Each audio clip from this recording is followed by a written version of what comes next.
मैं उस मुद्दे पर आ रहा हूँ जो पिछले ये 3-4 दिनों से चर्चाओं में है। एक बड़ा फैसला आप लोगों ने मिलकर लिया है।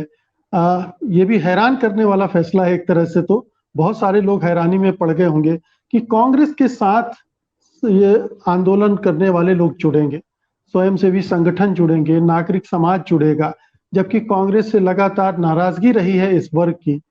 कांग्रेस को नापसंद करता रहा है और इस हद तक नापसंद करते रहे हैं कि लगता रहा कि अगर कांग्रेस पार्टी ना हो तो देश का भला हो जाएगा।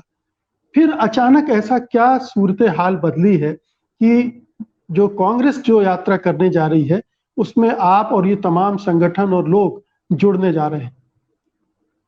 मुकेश जी, इस सवाल का उत्तर तो हम ऑलरेडी दे चुके हैं इसके पहले हिस्से में अपनी बातचीत के। आज याद रखिए क्या सूरत हाल बन रही है इस देश की। ये देश है जहां एक बलात्कार की शिकार महिला के जो आरोपी हैं, जो बलात्कारी लोग हैं, उनका बाहर आके फूलमालाएं पहनाई जा रही हैं, लड्डू दिए जा रहे हैं। ये वो देश है जिसके सांसद इस देश के राष्ट्रपति के घर तक पैदल नहीं जा सकते।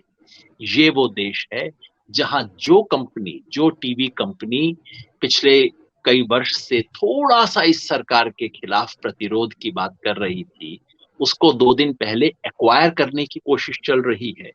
ये वो देश है जहां पिछले 2 वर्ष में, जहां इस देश के 99% लोगों की संपत्ति घटी है, 2 लोग हैं जिनकी संपत्ति 5 गुना, 8 गुना, 10 गुना बढ़ गई है। ऐसे में देश की रक्षा, जैसा मैंने आपको कहा, इस वक्त एक ही धर्म है, देश की रक्षा।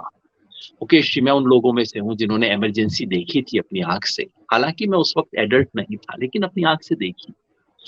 इमरजेंसी के अंत में क्या धर्म था? किसी तरह से इस देश के लोकतंत्र को बचाओ, बाकी आगे देखी जाए। आज वैसी ही स्थिति में हम हैं। किसी तरह से इस देश के लोकतंत्र को और इस देश की एकता को बचाओ। इमरजेंसी में तो खाली लोकतंत्र पे चुनौती थी। अब तो चूंकि शीर्ष से सीधे सीधे अंग्रेजों वाली तिकड़म की जा रही है कि डिवाइड एंड रूल, बांटो और राज करो। ऐसे में ये तो देश की एकता बचाने की चुनौती है। ऐसे में आप जब इतना बड़ा सभ्यता का, राष्ट्र का संकट आता है, ऐसे में आप ये नहीं कह सकते कि अरे मेरी राजनीति तो कांग्रेस का विरोध करके शुरू हुई थी। जो बात सच है, मैं तो राजनीति में आया उस दिन था जिस दिन मैंने 1977 में चुनाव का परिणाम देखा और अपनी आंख से देखा कि अच्छा ये होता है लोकतंत्र। सच बात यह है कि अभी तक बीजेपी के राज में मेरे ऊपर कोई लाठी नहीं चली है, लेकिन कांग्रेस के राज में चली थी। ये वाली हड्डी मेरी टूट गई थी।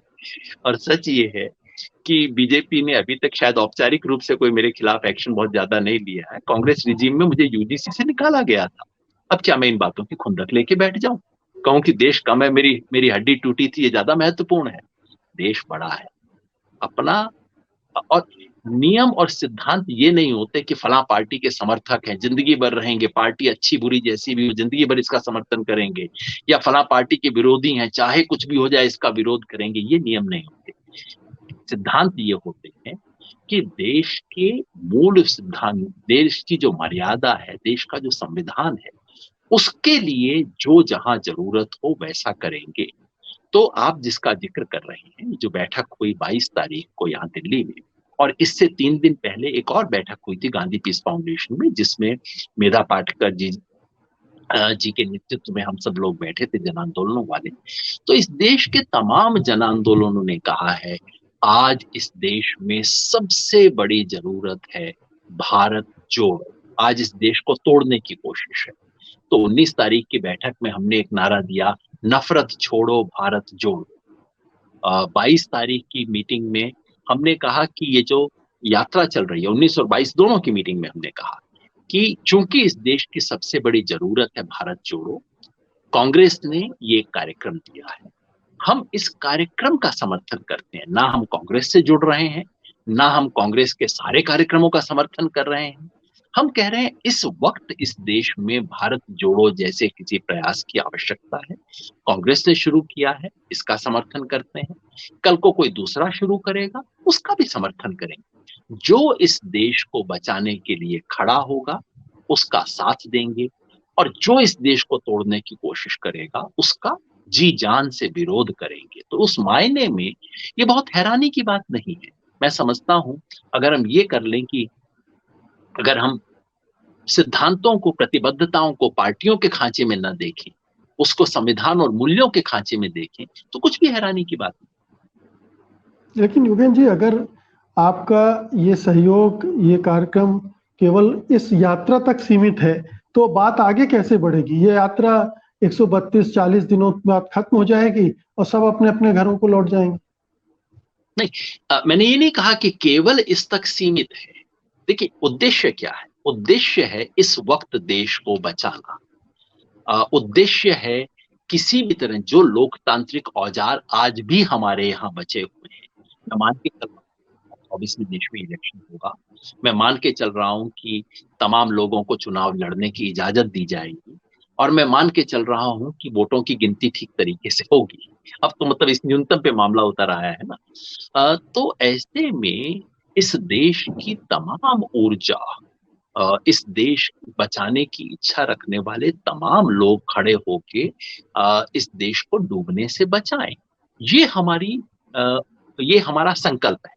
उसके लिए ये एक कार्यक्रम कांग्रेस ने आज प्रपोज किया है। हम कह रहे हैं इसका स्वागत करते हैं और इससे अपने अपने तरीके से जुड़ेंगे।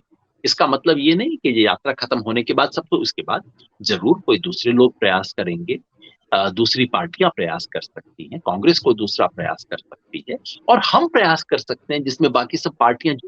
याद रखिए, किसान आंदोलन के दौरान आंदोलन की कॉल किसान दे रहे थे, पार्टियां पीछे चल रही थी। इस वक्त इस देश में एक पुल बनाने की जरूरत है। जो पिछले 8 साल में हमने देखा कि इस देश में प्रतिरोध सड़क से, संसद से ज्यादा सड़क, और उस सड़क और संसद का जो विपक्ष है, उन दोनों में एक पुल बनाना। और मैं समझता हूं कि जो प्रयास की शुरुआत हमने इस 19 तारीख को की है तमाम जन आंदोलनों के माध्यम से, ये सिविल सोसाइटी तो अंग्रेजी का शब्द है जो मतलब हमें समझ में नहीं आता, शायद इस देश के लिए उपयुक्त भी नहीं। जन आंदोलन कहिए, इस देश के जन आंदोलनों और जन संगठनों और जन अभियानों ने मिलके जो शुरुआत 19 तारीख को और 22 तारीख को की है, मैं समझता हूं वो शुरुआत है एक ऐसा पुल बनाने की जो जन आंदोलनों और राजनीतिक दलों, ये दो तरह की राजनीति हमारे देश में है, जन आंदोलनों की राजनीति, चुनाव की राजनीति, लेकिन दोनों फिलहाल दो अलग दिशा में रहती है। तो एक बहुत बड़ा किसान आंदोलन हो जाता है, लेकिन उसके बाद चुनाव परिणाम उल्टा आ जाता है, क्योंकि दोनों में कोई समन्वय नहीं, इन दोनों राजनीति में।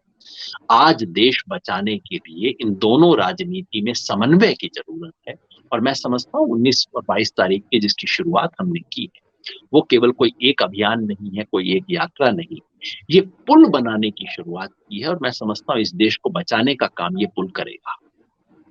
योगेन जी, आप पुल बनाने चाहते हैं कि राजनीति और जन आंदोलनों के बीच में एक पुल बने, लेकिन कांग्रेस अपनी राजनीतिक पूंजी को बचाने, बढ़ाने की कोशिश कर रही है, या उसने आपको इस तरह का आश्वासन दिया है, आप लोगों को आश्वस्त किया है कि वो इस आंदोलन को सिर्फ अपने राजनीतिक ताकत बढ़ाने के लिए नहीं कर रही है, वो सचमुच में भारत जोड़ो अभियान के प्रति ईमानदार है?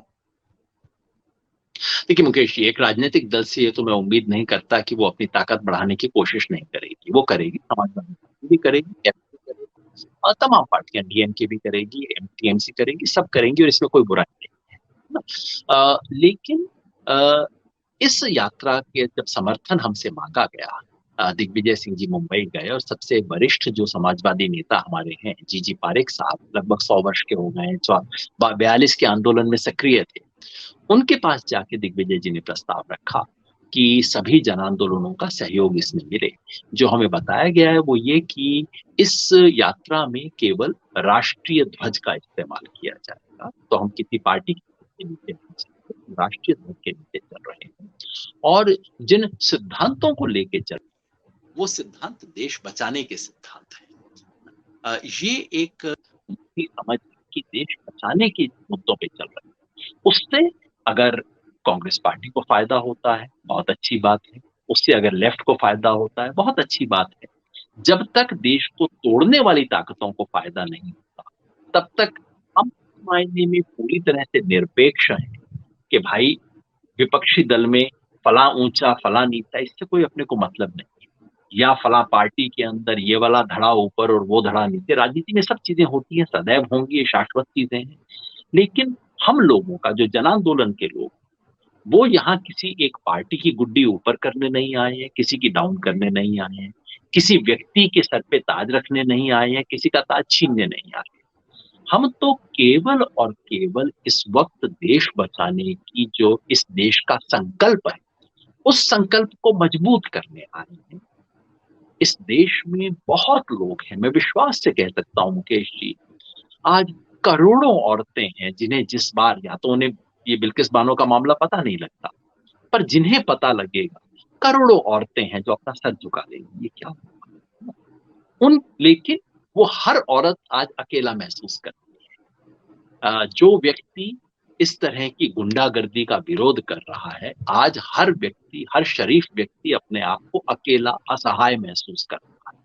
हमारा प्रयास है कि उन सब अकेले लोगों को दिखा दें कि तुम अकेले नहीं हो, करोड़ों लोग इस देश में तुम्हारे साथ हैं। बस ये मोतियों की माला पिरोना, वो हमारा उद्देश्य है। किसी पार्टी, नेता और उसके स्वार्थ से हमारा कोई लेना देना नहीं है। ये बिल्कुल इस देश के लिए निर्णायक घड़ी है। आने वाला 1.5-2 साल निर्णायक साल है, क्योंकि इसमें जो कुछ होगा उसका 25-30 साल के लिए असर हो जाएगा। इसलिए कम से कम मुझ जैसे लोगों को लगता है जो लेकिन कुछ युगेन जी, जब जी प्लीज कंप्लीट कर ले आप। जी, मैं कह रहा हूं कि मुझ जैसे लोगों को लगता है कि कभी कभी इतिहास में एक घड़ी आती है जब आप नफा नुकसान अपना नहीं देखते। जब आप अपने पार्टी का, मैं तो एक पार्टी का सदस्य हूं, स्वराज इंडिया का, उसके झंडे का नफा नुकसान आप नहीं देखते।